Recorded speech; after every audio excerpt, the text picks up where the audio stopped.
Hello everyone. Good morning, good evening, good afternoon, wherever you are in the world who are watching this video today.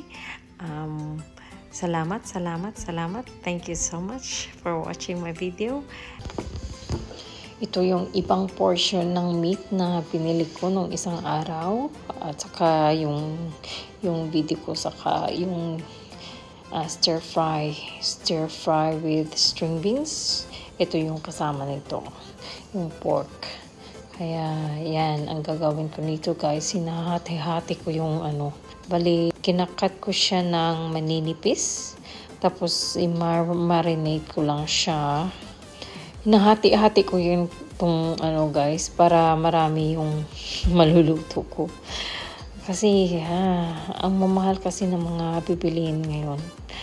Kaya pag hindi ako nagbabudget ng maayos, nako, ubos yung pera. Kaya kailangan mag-budget.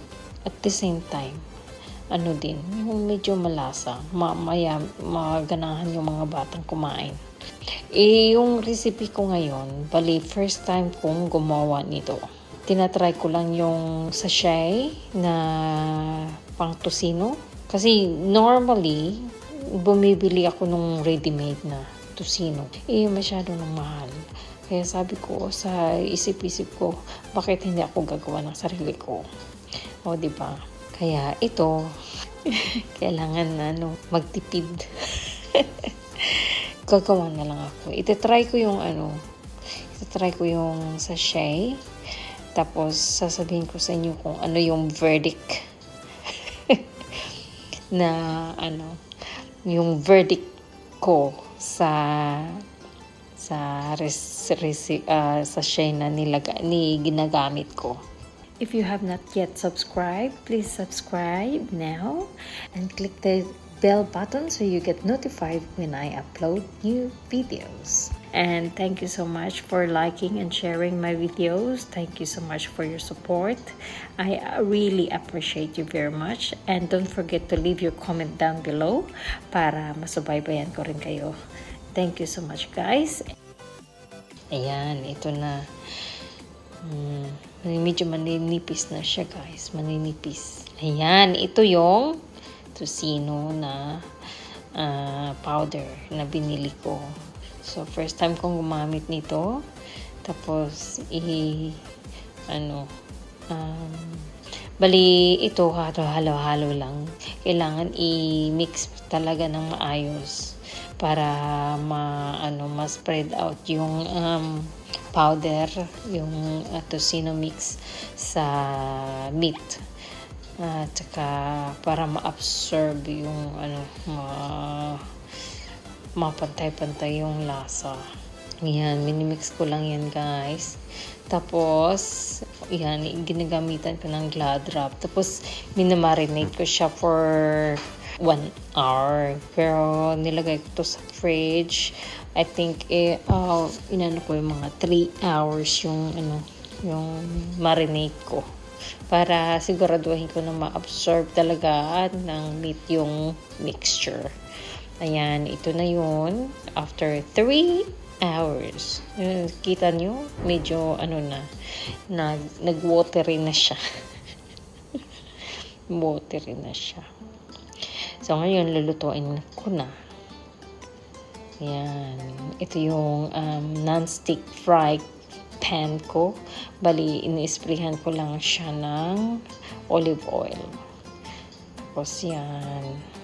Nilagay ko siya sa medium heat. Gradual yung luto niya. Ayan. Dahan-dahan lang yung luto ng yung apoy para hindi masyadong maluto agad kasi medyo hindi parang mabigla yung meat. Ayan. Nilahat ko na, guys, para kasi ang gusto ko yung magka-moisture siya para yung moisture niya mismo ang makaluto ng karne. Yan. Kabiran.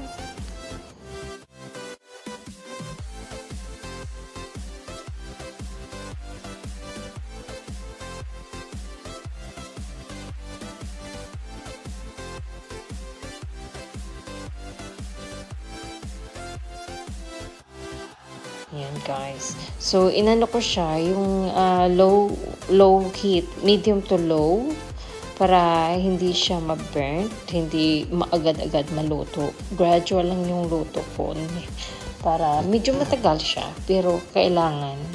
At saka ayaw ko yung biglaan kasi medyo baka magtitigas yung karne. Kaya yun.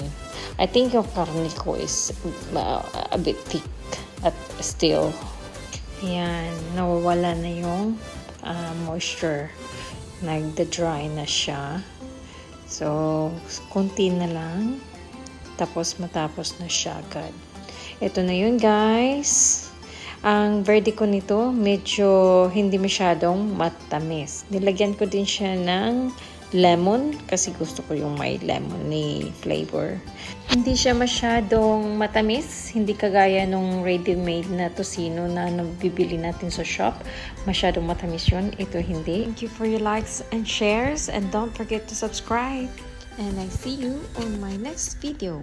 Bye-bye!